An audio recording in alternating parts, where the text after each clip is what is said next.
In tonight's rewrite, the soft bigotry of low expectations. Today, the smartest thing I read about the trial of George Zimmerman was a tweet about last week's testimony. Those who wanted to understand Rachel Jeantel did. Those who wanted to demean her found their path. Bill O'Reilly's substitute host last week did not try very hard to understand Rachel Jeantel. We have to excuse her poor manners, her disrespectful language, and cocky ignorance because she's black? Left-wing elites fall all over themselves to avoid criticizing behavior among black youth that they would never tolerate from most upper-crust white kids, like the use of the N-word or the F-word or the C-word. Oh, when that happens, just chill out. This is an example of what Daniel Patrick Moynihan called the soft bigotry of low expectations. Where to begin? Now, I didn't see Rachel Jeantel's poor manners, but then I'm no judge of manners. I didn't grow up in a world of manners. I was never really taught manners. And yes, I've been told many times that my manners are poor. But I've never been told that in the neighborhood where I grew up, where the manners judges just aren't so strict. But really, is the O'Reilly factor an appropriate forum to be giving lectures on manners? Hold it, because now I'm getting teed off of you. Give me one damn program he said he cut. He has cut entitlements. He has cut not entitlements. One program. What do you want to yell at? Because you're lying. I'm not lying. You are lying. Don't call me a liar. Don't you sit there and call me a liar. You're lying. I'm not lying. Hey, here's the proof. You don't like the president. You don't like what he's doing. But don't sit there and call me a liar. I am. Yes, the manners of the O'Reilly factor. Laura Ingraham says left-wing elites have lower expectations for black kids than they do for upper-crust white kids. That's her phrase, upper-crust white kids. What is an upper-crust white kid? Who is she talking about? And who is she talking to? She says upper-crust white kids don't use the F word. I have never known a white kid of any crust who doesn't use the F word. I've heard white Harvard professors use the F word, but I guess they aren't upper-crust white Harvard professors. I have heard the king of Fox News himself use the F word. We'll do it live. Do it live. I'll write it and we'll do it live. Thing sucks.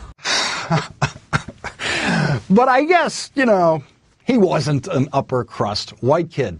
And by the way, how many upper crust white kids can speak Haitian Creole, which is Rachel Jeantel's original language, and Spanish and English, her second and third languages? That's 2 more languages than the host of the O'Reilly Factor can speak. Laura Ingraham really thinks upper crust white kids don't use the F word. Really? Does that mean that lower crust white kids do and middle crust white kids do use the F word? And do they use such horrible language because we have low expectations for non-upper crust white kids?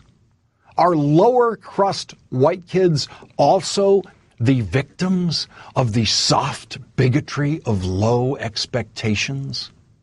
This is an example of what Daniel Patrick Moynihan called the soft bigotry of low expectations. Except he didn't.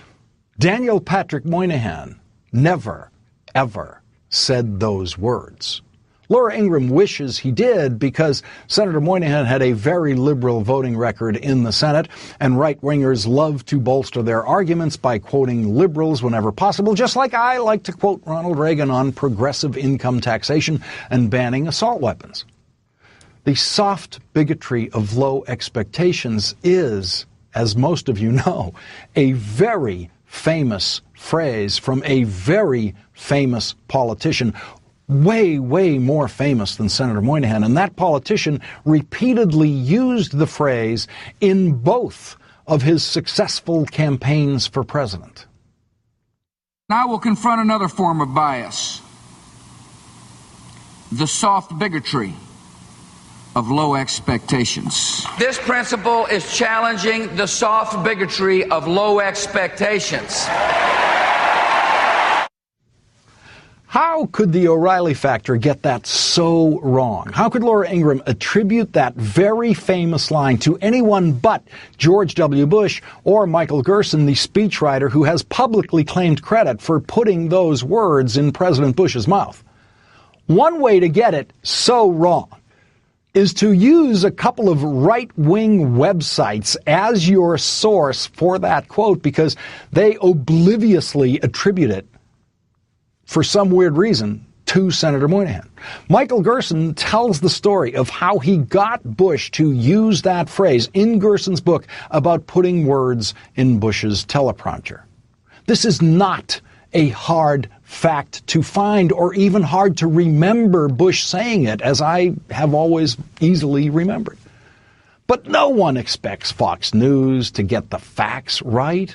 Not even loyal Fox News viewers. The O'Reilly factor has been proven wrong to them on facts countless times, with or without a guest host.